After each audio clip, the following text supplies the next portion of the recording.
دعشیونی سلام. با مسابقه دلکوس نواش در خدمت شما ایستاییم. دو تا شرکت کننده داریم. برای حمایت از برنامه طرف فیسکوس 19 شماره گیری بکنید. خب دعشیونی شرکت کننده اول جناب آقای مجتبی پیلکون نسب.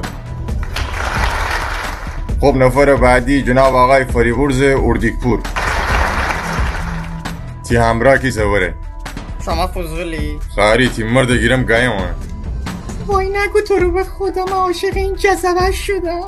تمام این پشم پکالم سیخ میشه. پوستی شیر واسه اون خاشکونش بمیرم. خالی تو خار گاوا بگی. آها آقای اردیکپور اگه بردید خواهد پول خرج بیماران مبتلا به سندروم کیر بیقرار بکن. مرسی. خفا بو بیقرار طرف خواهیم. خب بشیم سوال اول.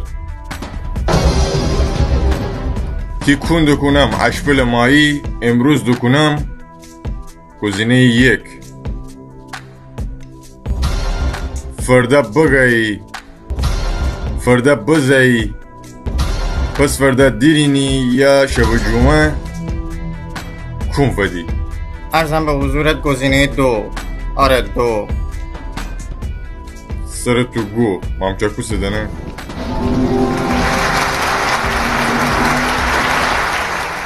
خب آقای پیلکون نسبتی همراه کیسه؟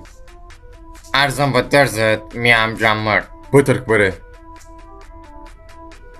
داشی من تیکره خورم از دکتر پاچه بالا ایت جایزه فده خانه درونمی دهنه گنده. اصلا تیکره سر دکتر میسه؟ نه بره نهایت همی خانه شلخت درد بگیره فدی من نانی کونه ایده سوزن فوقه دمشکر.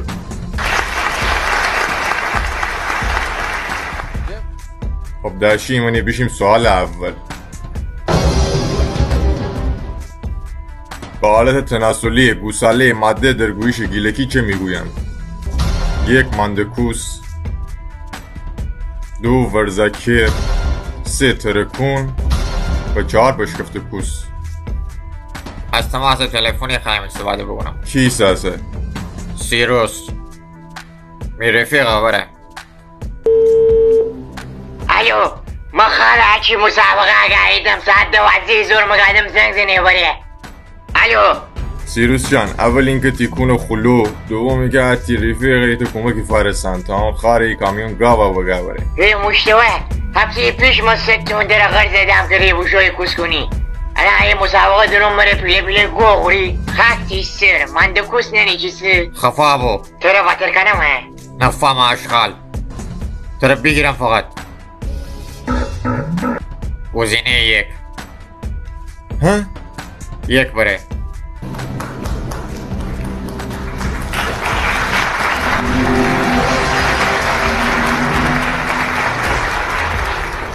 خب مسابقه هفته دلکوس نواشم تو ها وسته تا هفته بعدی و دلکوس های بعدی خدا نگهدار.